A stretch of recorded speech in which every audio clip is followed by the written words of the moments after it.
conscience.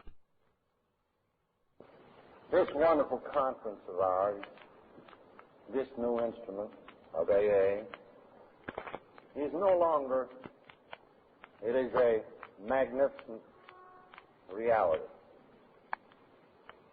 It is a high adventure into the realm of the Spirit that already promises great success.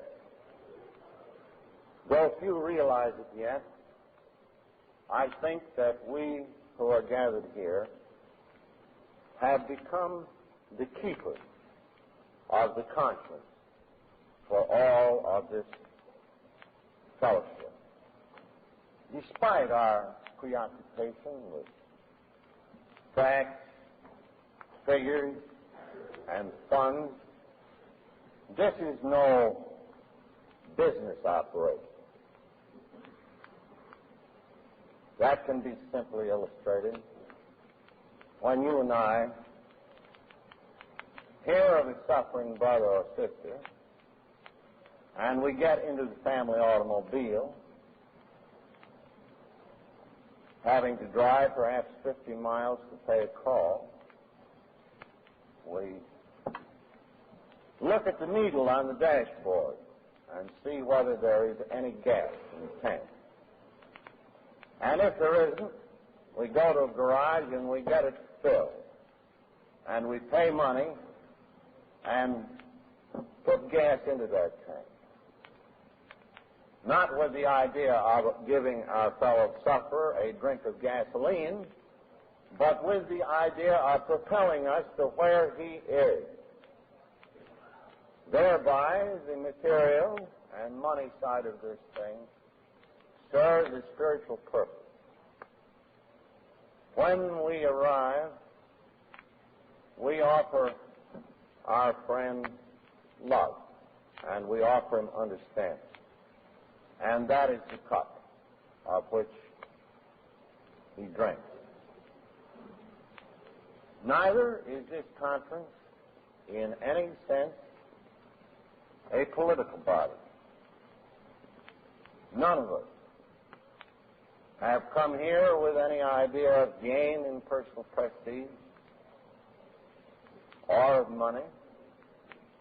We have come here not to govern, but to ensure that these services of ours move on and fill their appointed task. I'm sure that in a few years, everybody will realize that this yearly gathering of ours is in reality the true voice of Alcoholics Anonymous. The sure conscience of our society and its beating heart, bringing new life to all those who don't yet know. In the early days, the conscience of this society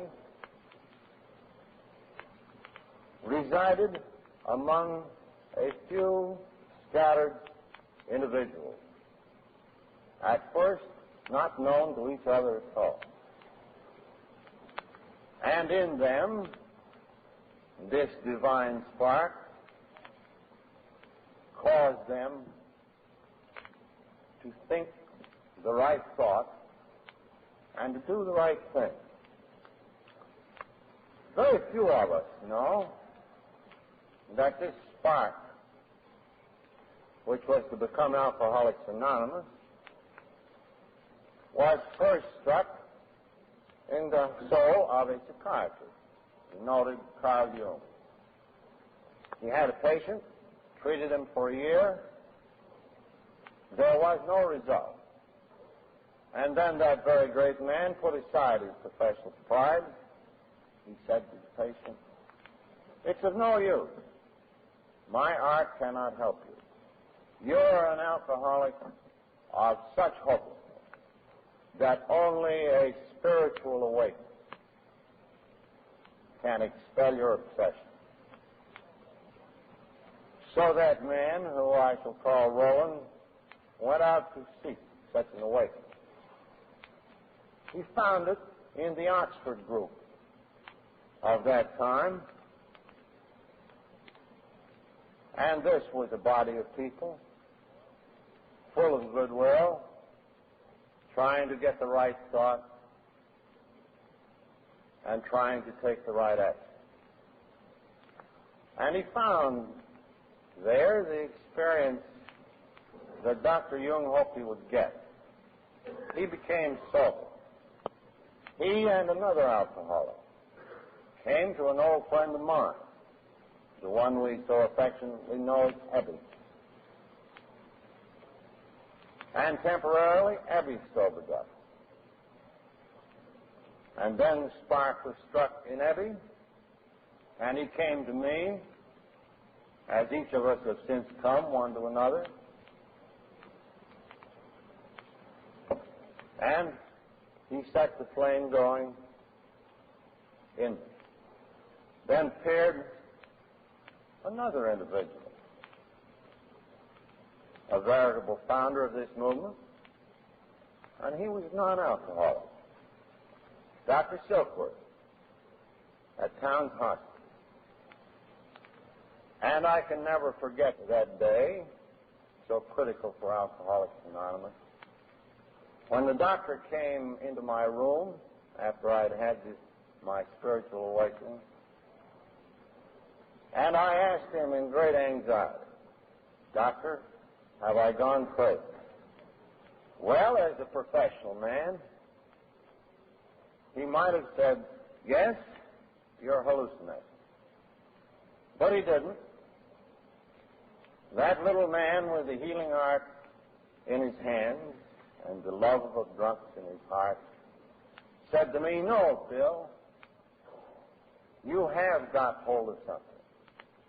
I don't know just what it is, but it's real. You'd better hang on to it." Another man with a conscience who got the right thought and did the right thing at just the right time. And with that assurance, I went out to work with alcoholics, wherever they could be found. And the little doctor, at risk to his reputation, let me come back to that hospital and work there. Well, I guess my conscience wasn't in very good working order. It has spelled like that. Because for 6 months, nobody got sober. But during that time, I discovered that working with these others had a great bearing on keeping me sober. Then came my journey to Akron, where I thought my business career might be revived. You remember how that flopped, how discouraged I was, how frightened I became, when for the first time it seemed as though I might get drunk. Then you remember how I realized that now I needed another alcoholic as much as he needed me. So in seeking out this other alcoholic in a strange town, I called up a number of people who might put me in touch with such a person. But they were all busy with their own affairs, excepting one at the end of a list of 10. She was a non-alcoholic, but she had time, and she cared enough. And she said, "I think I know the man you want to meet." Well, that lady was Henrietta Stark of Akron, and it was she who brought Dr. Bob and me together. Another person whose conscience gave her the right thought and the right action. Then Dr. Bob and I went to work in Akron, and the spark was passed from us to very few others. Returning to New York, more humble, realizing now that I needed drunks just as much as they needed me, another group began to take shape. The spark that was to become Alcoholics Anonymous had been struck. Well, in those days, we were very anonymous indeed. You see, the good old Oxford groupers had given us certain principles that we could use, but many of their attitudes were unsuitable to the nature of the alcoholic. Thereby, I can testify that we owe them a double debt. They taught us both what and what not to do. We were obliged to withdraw from their company and go it alone. 3 years passed, years of terrific uncertainty. A slip in those days was a terrible thing because we all looked at each other and said, who will be next? Then comes another great turning point. Dr. Bob and I sit in his living room in Akron at the end of 3 years. We commence to count noses. And lo and behold, here are a couple score of people, terrible drunks indeed, for in those days we could only deal with the very worst. Only they would admit they were licked. And looking over this list, we suddenly realized that enough time had elapsed on enough cases so that something new had come into our dark world. No new ideas, to be sure, just a new assembly of old ideas. And these had come into us through the several channels I have named and others as the grace of God, setting His blessing on what was to happen. Following this realization, we at once began to consider how this message could be spread. For the first time, in reality, we began to think in terms of function and of service, and of an outgoing love that could place this message before all the drunks in the world. So we ambitiously said, even back there. How could that be done? Well, at this point, we began to see the group conscience manifest itself. There was a little meeting at T. Henry Williams' house in Akron, one of our great non-alcoholic friends out there. And the meeting was called to consider ways and means of spreading this message. The meeting divided itself into 2 parts. One said, let's keep it simple. If we complicate it with money, paraphernalia like hospitals, paid people, we shall be ruined. And then there was another part of the meeting which said, but if we don't do some of these things, people will die because the message will not reach them in time. Our story may get horribly dark.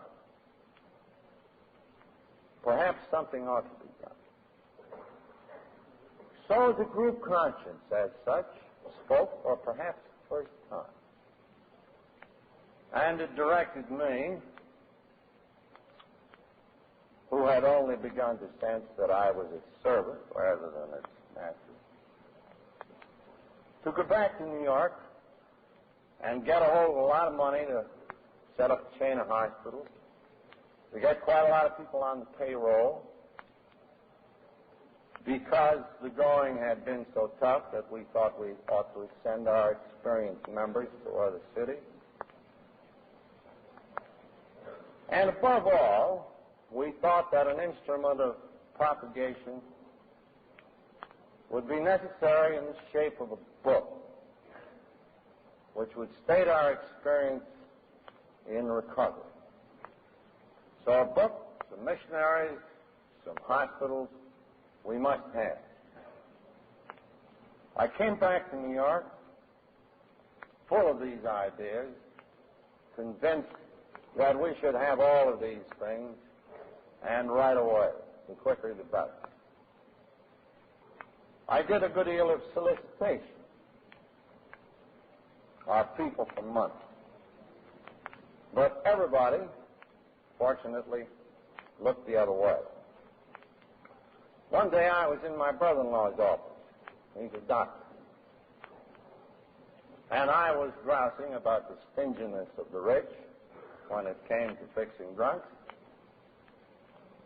And he said, you know, I remember a man by the name of Willard S. Richardson. I believe he was very close to the Rockefeller family, had something to do with their charities. I'm not sure he's even alive. But supposing I call up over there at the Rockefeller offices and find out. Again, a critical turning point in our affairs. Somebody with the right thought and the right action. Immediately, dear Willard Richardson, one of the greatest friends this society will ever have, came on the wire and he said to my brother-in-law, Leonard, where have you been all these years? Soon we were in his office. I was telling the story. He listened with great attention. He said, let me call together a group of friends. I think they'll want to hear this story. Well, for a fellow who needed a lot of money, I thought he did, this all looked pretty good. So, on a winter's night in 1937, we all sat down in Mr. John D. Rockefeller's boardroom. We all, meaning a few of us alcoholics, Willard S. Richardson, my brother-in-law, Frank Amos and Leroy Chipman, who are still with us on our board, Mr. Scott, chairman of the Riverside Church, Dr. Silkworth, perhaps a few others.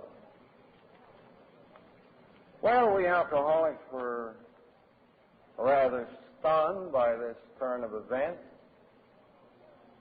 and in a rather haughty fashion, each one of us told his story of recovery.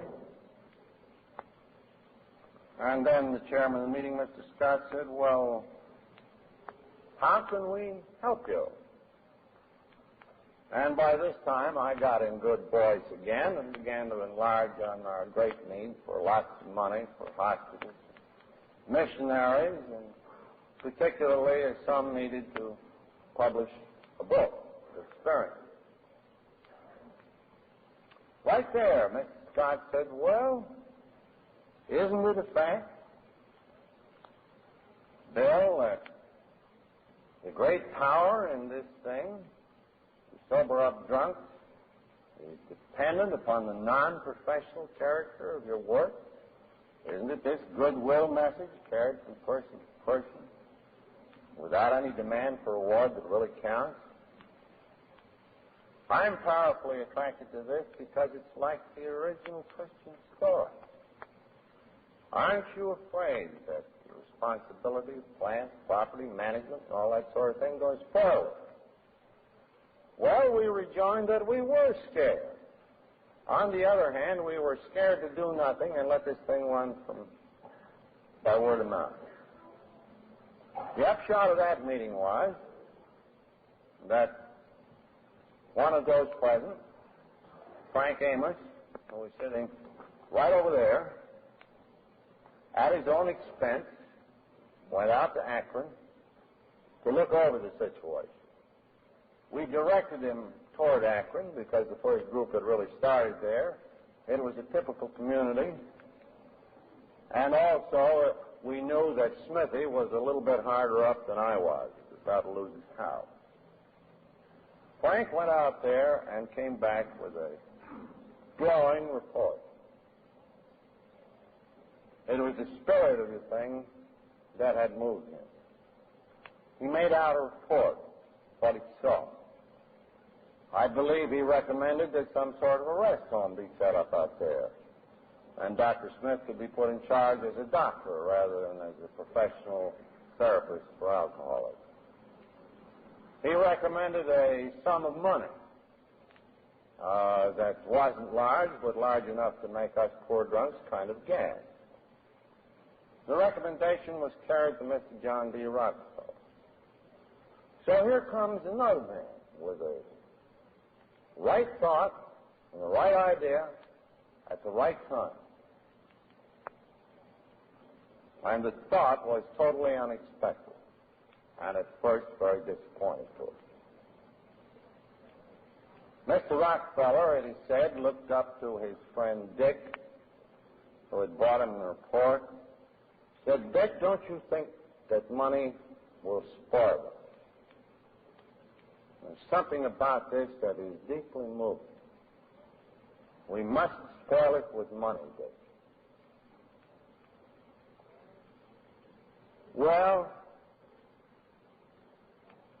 Mr. Richardson wasn't entirely sure, but Mr. Rockefeller, for some strange reason, was very sure, and maintained that attitude ever since. And he has since told me that nothing more affecting has ever crossed his life than the contact with this society of ours. At any rate, he put a little money in the Riverside Church treasury, and that enabled Smithy and me to wiggle along. Then we went out among the alcoholics here and got money to publish our book. And then we set about its writing. Well, the hassles and difficulties we experienced in getting that book together are simply beyond description. At that point, I was sure that this group of drunks had no conscience whatever because they quarreled so much. But nevertheless, a series of right actions and right thoughts at the right time brought the AA book into being.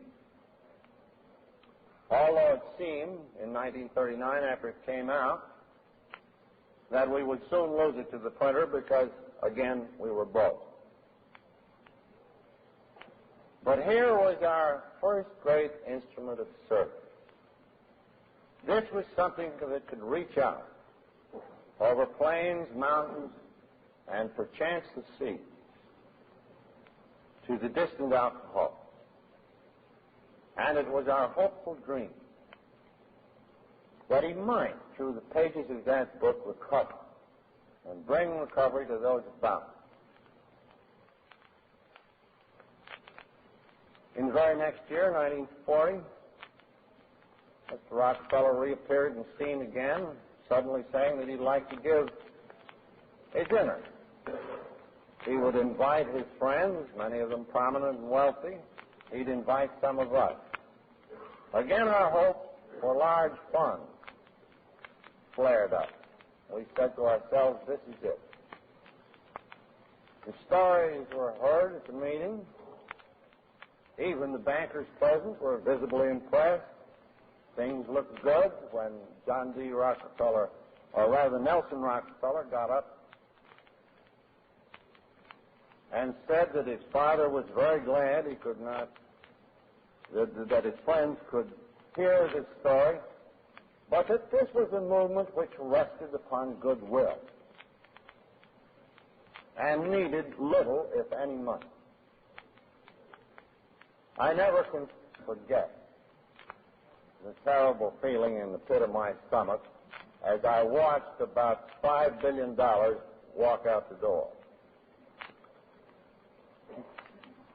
Now, that story went on the AP and the UP press wire. The story how Mr. Rockefeller had stood up before the whole world and pointed to this struggling society of drunks and had said for all men to hear, this is good. I believe in it. He did this at risk to himself, at personal cost. He gave of himself, but not of his money, excepting for a little bit. After the dinner, he wrote a personal letter to all those who had been invited, as well as to those who actually came. Sent them a pamphlet describing what had happened, publishing the talk. By the way, Dr. Harry Emerson Fosdick came down and gave us a great plug. So did Foster Kennedy, the celebrated neurologist. Our friends of medicine and religion had begun to appear, you see. So this letter contained a little paragraph at the end which said, well, this is a movement of goodwill, doesn't require much money, perhaps a little temporary aid. And Mr. Rockefeller's very wise idea of a little temporary aid was in the statement in which he said, I am giving these people $1,000. Well, when the bankers received the letter, they sort of totted it up on the cuff, you know, and said, well, if John D's given $1,000, I'll send in 10, which one of them really did. The result of that was $3,000, and we had $3,000 a year from those dinner people for 5 years, and praise God, that's all of the outside money this society ever had. We were throwing on our own resources. Then in the fall of 1939, another kind of person with the right thought came to our aid. A non-alcoholic in the person of Fulton Alger, who had just taken his leave of us. He was then editor of Liberty. We were completely unknown. The Reader's Digest had turned us down on their promise of publicity. We needed to let the world understand what this message was. So Fulton Alger caused to be published in Liberty magazine a piece called Alcoholics and God. And to our great joy, this brought in 800 scattered inquiries. And we wrote each one very carefully from our little office, which had by now been established. Another step in the service picture. We also sold these alcoholics and their wives and friends a few books. And that book income sort of kept our little office going down here in Beasley Street, New York, so we could answer those inquiries. So we had taken another step in service. Another step in outgoing love toward all those who still didn't know. Then came the great payoff. Attention had been attracted to us. The editors of the Saturday Post sat in conference one day trying to figure out whether they'd publish a piece about it. Mr. Curtis Bott sat there, one of the owners of the Post, I believe. The editors were very much in doubt about this obscure society.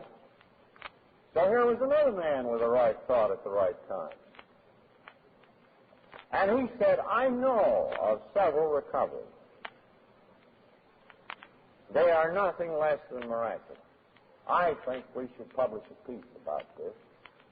And that's how, in 1941, Jack Alexander published that marvelous story in the Saturday Post that brought in thousands of frantic inquiries and made us a national institution overnight.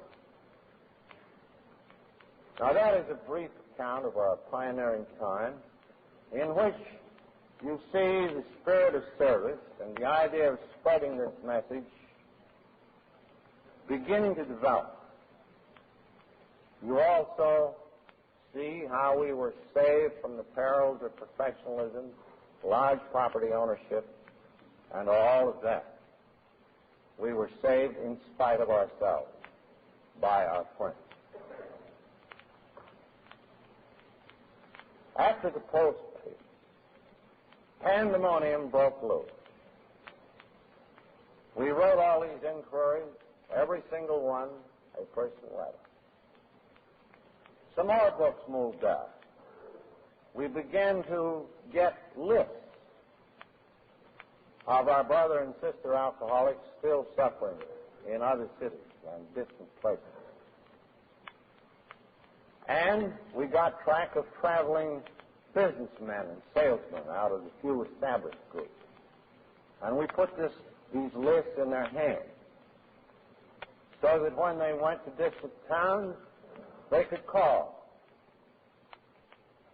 upon those alcoholics. And this mushrooming process began. AA began to spread just like wildfire. Thus we entered our period of adolescence, and a very exciting and dangerous period it was. We knew that God had given us a formula by which the obsession of alcoholism could be expressed. But we didn't know whether we could live and work together in unity and have sufficient unity to carry the message to those who still didn't know. That was the primary problem of our adolescent period. So that the problem of this service office down here in New York was not only that of receiving inquiries from individuals. Groups frantic with problems began to write in about them. Of course, AA began to be filled up with promoters. Most of us are salesmen of a sort. And again, our early temptations were presented to us thousands upon thousands of times. Temptations to make a lot of money out of this thing. Temptations to put AA into business. Struggles for prestige among individuals. All sorts of crackpot schemes were tried. And out of this vast welter of experience, which gradually informed and instructed the group conscience, there began to evolve the tradition of Alcoholics Anonymous. And each of us began to see that this society of ours was of immensely more importance than any individual in it. We began to find that in certain respects, the common welfare would have to come ahead of individual welfare and especially of individual ambition. By this time, we found that the group conscience, which had appeared so erratic, was a better guide to what we really needed in the shape of action and sound principle than the inspired wisdom of any leader. Now, that dawned very slowly upon me, I must confess. Every one of those AA traditions represents what was a great temptation to me, from which I was not saved so much through any virtue in me as I was from the wisdom that is inherent in this group where its welfare is concerned. So I conceded that the welfare, the common welfare, had to come first. I conceded that reluctantly too, that the group conscience was often wiser than I was. I conceded that in membership matters, nobody could keep an alcoholic out of AA. I conceded, rather rebelliously, that each group ought to be autonomous, that there could be no such thing in our society as a central government to be run by me or any hierarchy. that each group would have to have liberty of action. So we had group of conscience. Then came that struggle with the idea of whether we would, after all, become professional. And at one point, I was tempted to become a professional therapist. But the drunks in the meeting in my living room over in Clinton Street, when I announced this plan, looked at me, and one of them finally said, "Bill, you can't do this to us." Happily, I listened to the group conscience as it spoke through this man, and I obeyed. And so the AA traditions developed, one by one. And I was not the only reluctant one.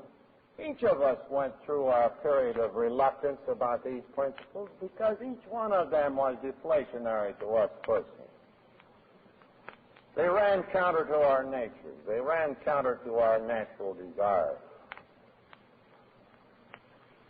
That was especially true when we come to the non-controversy tradition. Gee, we love to fight, but we very early saw that there were certain things that we couldn't fight about and survive. The kind of things that the outside world quarrels about. Religion, politics. No. Neither could we quarrel in public about anything or attack anybody. That became true. Neither could we give endorsement or form alliances to do even the best of good work, lest it compromise our single aim, which had settled down by then to carrying sobriety to the alcoholic who wants it. Then in that matter of anonymity, many of us have had our temptation, and no one more than I have. My temptation was to sign that AA book, but I could hear the group conscience speaking, and it said, "No, you can't do this to us." And then I found what each of us have found little by little with respect to AA's 12 steps and AA's 12 traditions. At first we rebelled. Then we were reluctant. Then we intellectually accept these principles, saying these are good things. These are what we should have as persons. These are what we should have as a society. And then we take one more step, and intellect is transferred into right emotion. And we say, that is what I want for me and for AA. And thus, we pass through the period of adolescence. Meanwhile, our friends had rallied around us. They'd helped form this thing that we called the Alcoholic Foundation, which acted as a custodial board. Our little office, which once just got out the book, expanded into the service office. The title of the book was transferred to the Board of Trustees. Our overall public relations were given into their custody. The Grapevine fell under their direction. And so we found this cluster of services here in the center that enabled AA to function as a whole. But several years back, some of us began to be very concerned because we felt there was still a missing link in this picture. We realized that this foundation and its central activities was still very remote from the group, that there wasn't too much knowledge of it. We couldn't talk too much about it, lest that talk defeat itself. It would look like it was self-serving. Smithy and I awoke with a start to discover that we were the main links between these services and those served. so, after the hottest kind of debate, I assure you, and after a lot of real dissension, in which I often acquitted myself ignobly, the conscience of this group finally came up with this basic idea. Our central services must be made the function of the whole movement. We must build many links from these services out to you. For we are now on the threshold of maturity. The principles of recovery are established. The principles of unity are established. Now you must come and take your third legacy. This legacy of overall service to this movement and to all who haven't arrived in it yet. And that idea began to germinate, began to grow, and became fulfilled 3 sessions back, when in 1951 we held the first General Service Conference of Alcoholics Anonymous. That leaves us where we are this morning. We are standing on the threshold of maturity, although no one could say in truth that we are really mature yet. This process of maturing, of course, will go on as long as we last. Now, I have been asked to speak on the milestones ahead, and I have dwelled at length on the milestones we have already passed because I dislike the role of a prophet. For I certainly am not that. I have been mistaken too often. But I think that we can take a look ahead to this extent. We can look at the problems that occupy our immediate foreground. Now, it is plain to all of us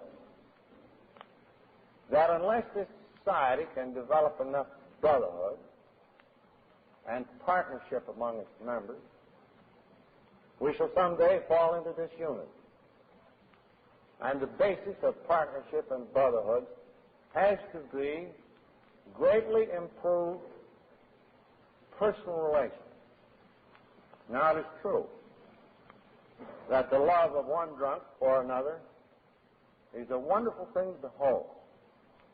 When the stranger is on the doorstep, and we carry this message to him, we don't think of personal reward in any ordinary sense. He isn't going to pay us. He may not even love us. We don't expect a thing except the inner glow which one gets from having love and from offering the right kind of love to a fellow human being. In our case, another drunk, especially. So we make him the offer. If he turns us down, well, we say there are plenty more drunks. If he carries it on and we see no more of him, we say, isn't that wonderful? If he returns to become our bosom friend, well, then we're really joyful. But we realize that that joy, that gladness, that satisfaction is the extra dividend of AA life. The really sustaining thing is that we receive God's love just in proportion as we have love for others and try to give that away. So that in our 12 steps, there is an expression of almost pure love. The kind of love that has no price tag on it. Now then, what happens, though, when we move away from the 12th step and our relations with people become closer, there we tend to revert to type again. Take this whole subject of domestic relations. How many of us are there now who can go home with the same kind of love for a faithful and long-suffering wife that we have had down at the clubhouse for our alcoholic spouse? Well, lots of us can, but lots of us can't. Not yet. Because there has been a profound distortion in family life due to our drinking. This is one of the overhangs. So there is a whole area of personal relationships which has to do not only with sobriety, but it has to do with emotional sobriety. It has to do with the joy of living. And there is an area.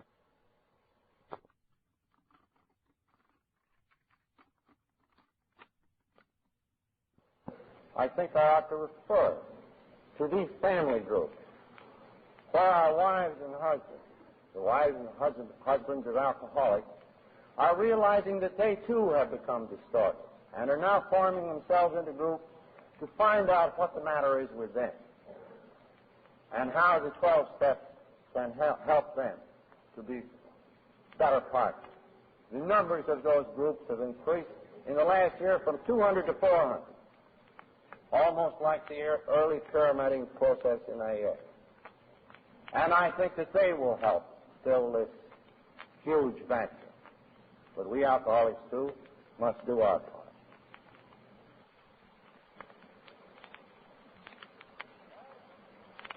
Well, then in AA, as I say, we sometimes quarrel a great deal. Not often about things that matter too much, but there is a great deal of unnecessary anger, ambition, pride, a tendency to dominate people or a tendency to cling to people. All those problems of personal relationships which have to do with emotional sobriety, happy sobriety, are yet far from solution. And when we have moved on and made a great gash in those problems, we shall have passed another milestone. Then there is the problem of the complacent AA. He comes in, he does good work, the family is reunited, family is happy, income is good, kids don't get into any trouble, and he assumes that he's cured.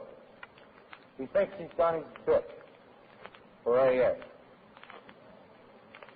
Well, most of us know that at some event him with a great big lump, which he is nowhere near prepared to swallow. So he and those who are coasting blissfully might take another look at our 12 steps, not just the first and the 12th, but all those in between, and try harder to apply them in all their affairs, and try harder to be more responsible about their AA obligations. Great progress can be made there. Then this matter of sponsoring new people. Since we have got large in numbers,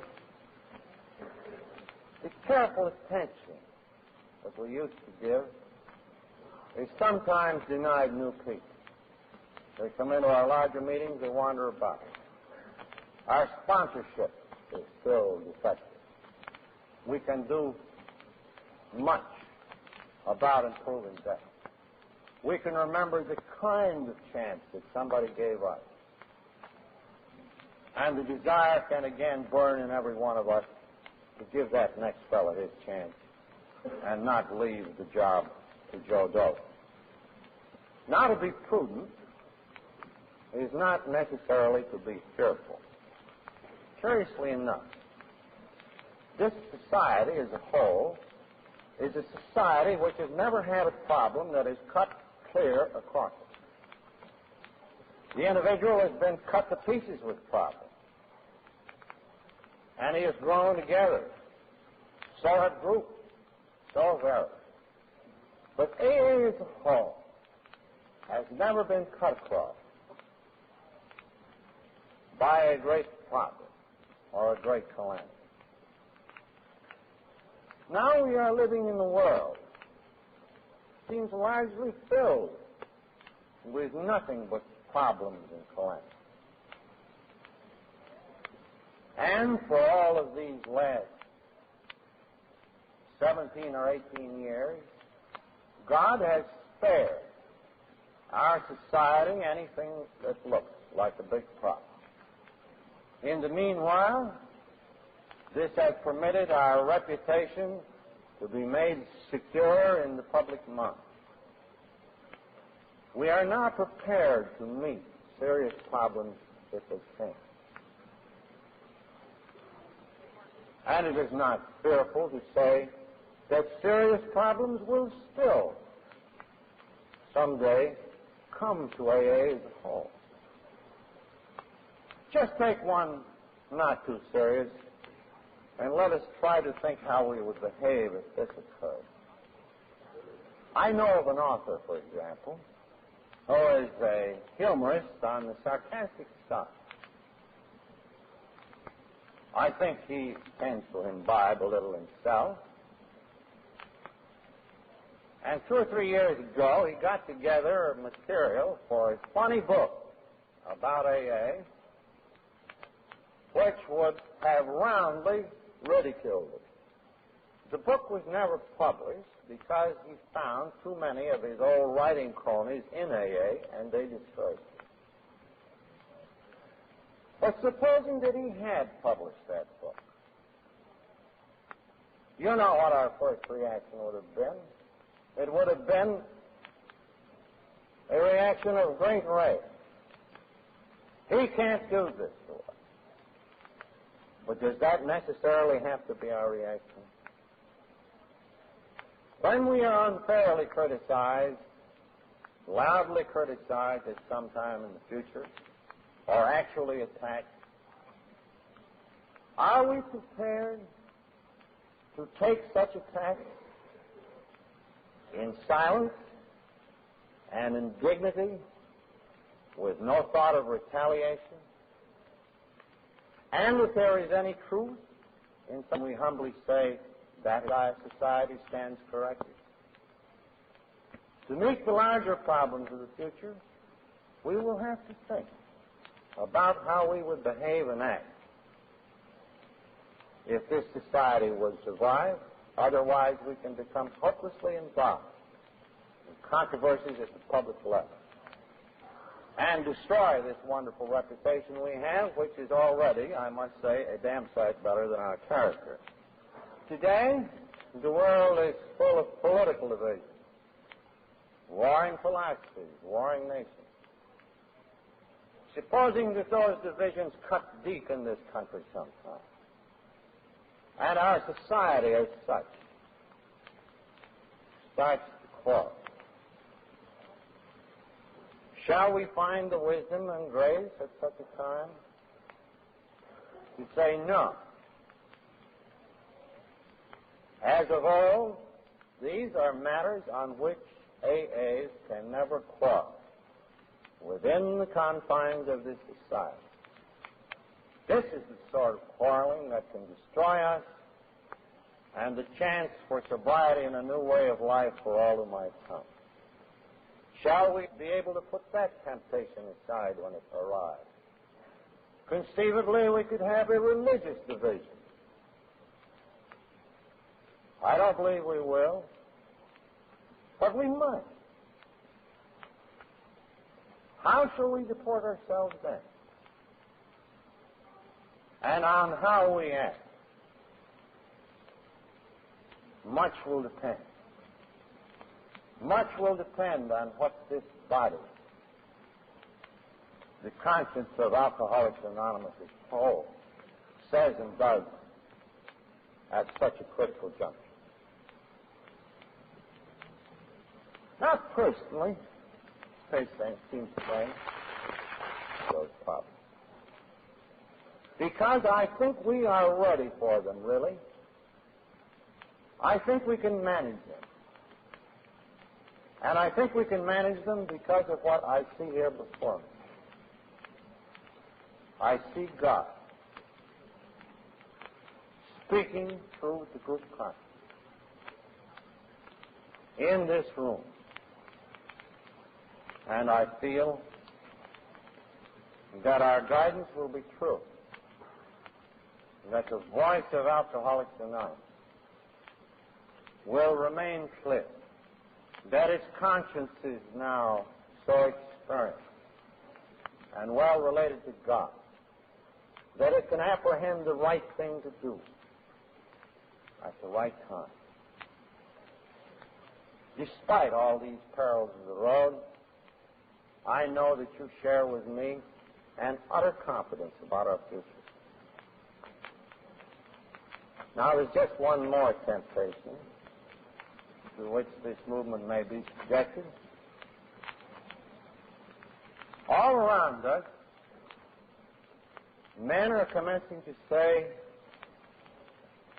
why, this AA thing is a lot more than a cure for drunk. It's a way of life that could save civilization. Mr. Herbert Hoover, several years ago, paused in the middle of a policy talk and pointed to this society as one whose spirit ought to animate the whole world. Since that time, we've had a great number of clergymen, public men, heads of the Chamber of Commerce. A fellow came in my house the other day from the United Nations. Said that ideas he got from the AA tradition had transformed the whole status of relief work in Greece. The week before, a man came in who is a very noted philosopher in this country and member of one of its most respected religions. And he said to me, Bill, I begin to sense that this AA thing has a deeper destiny than just sobering up drunk. It may be the spearhead of a new religious evolution. Well, at first that sort of thing made me feel good. It made me feel ambitious. It made me feel as though, well, now that we're well on the way to sobering up all the drunks in the world, why not sober up all the people in the world, emotionally speaking? And then prudence intervened and said to me, as I know it must have said to you, these are things that we should never say about ourselves. The more we mind our own business, the more we offer with success what we have to the next alcoholic, the longer we shall last, and the larger will be our usefulness, even to the world outside. So to you at this third General Service Conference, I say welcome, and may God speak in your conscience. May your voice be clear and true. And may the great service heart of Alcoholics Anonymous, which beats in the center of this gathering, continue to beat for so long as God shall meet it.